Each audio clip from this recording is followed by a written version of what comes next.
encanto.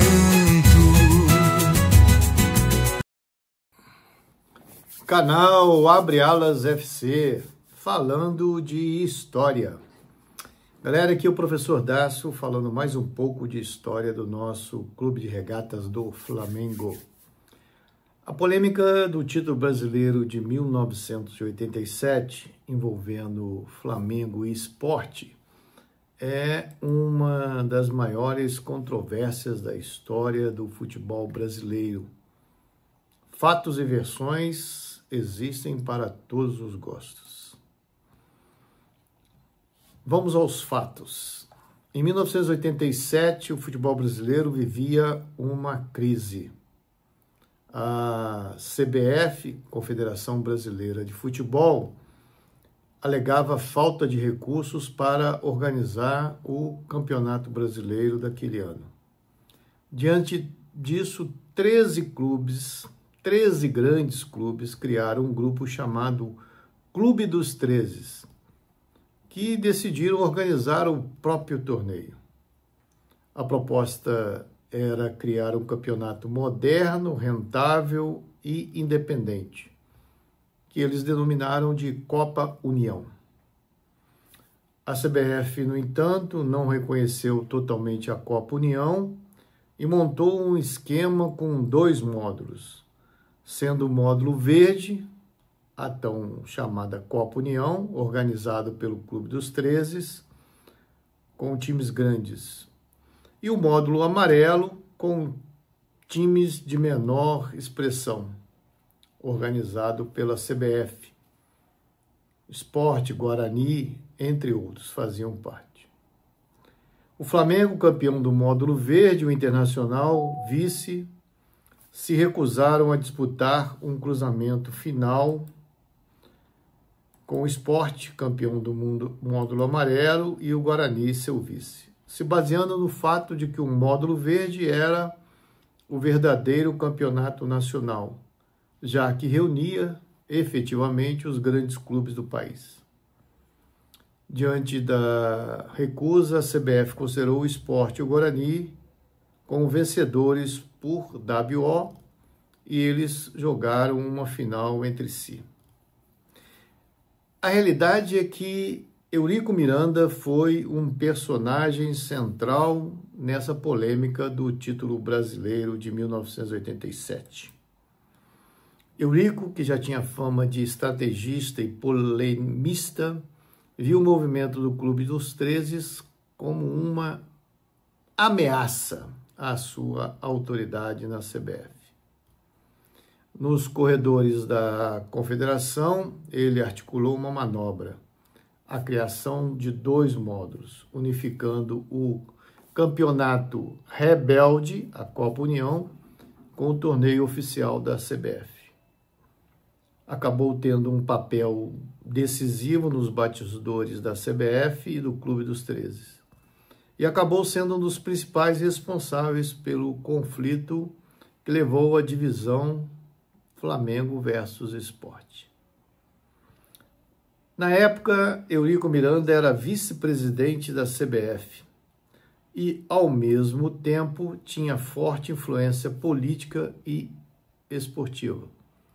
Mais tarde seria presidente do Vasco, fato que foi por longos anos.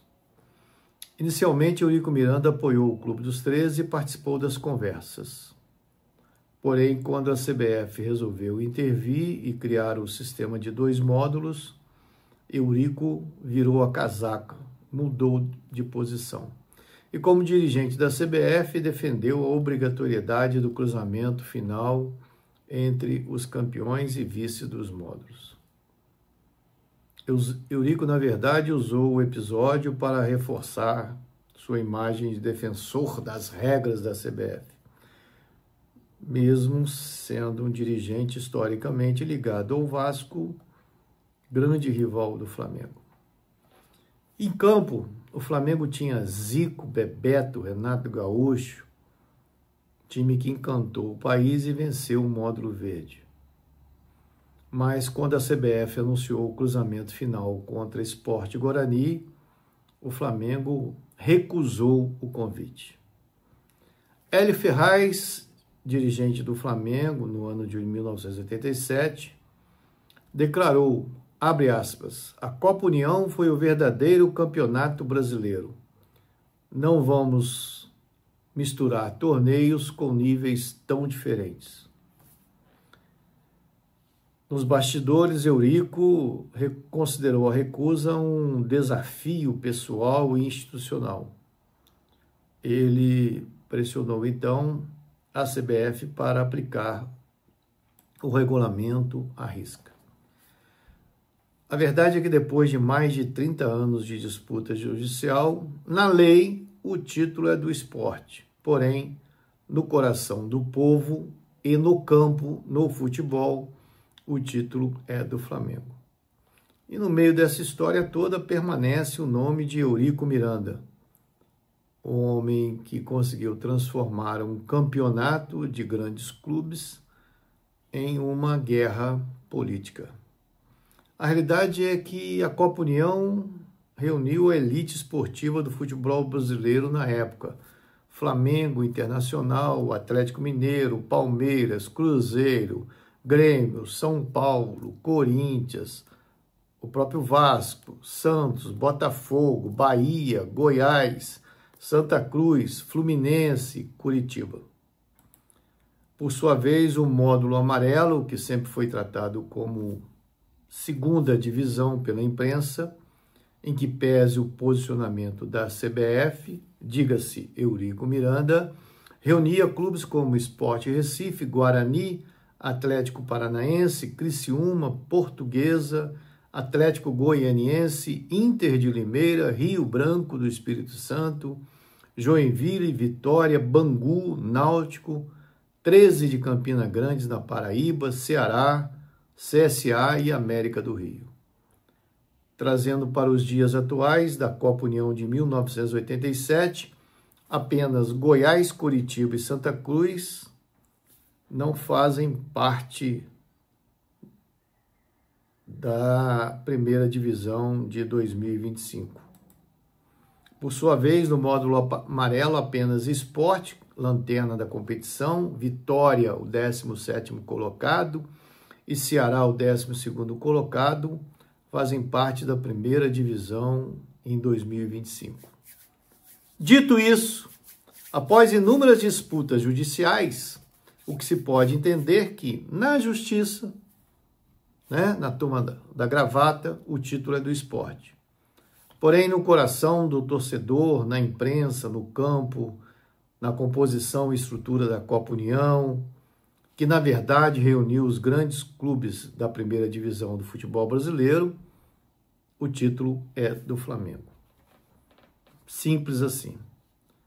Galera, por favor, não esqueçam de deixar o like e compartilhar o vídeo. Fica também o convite para estarmos juntos toda terça-feira no Arena, o programa onde o chat define o tema. Canal Abre Alas FC. O esporte é nosso manto, o chat é a nossa nação. Flaudações. Abre alas com história e coração. Abre alas com humor e emoção. Abre alas saudando nosso manto. Abre alas com raça, amor, paixão, encanto.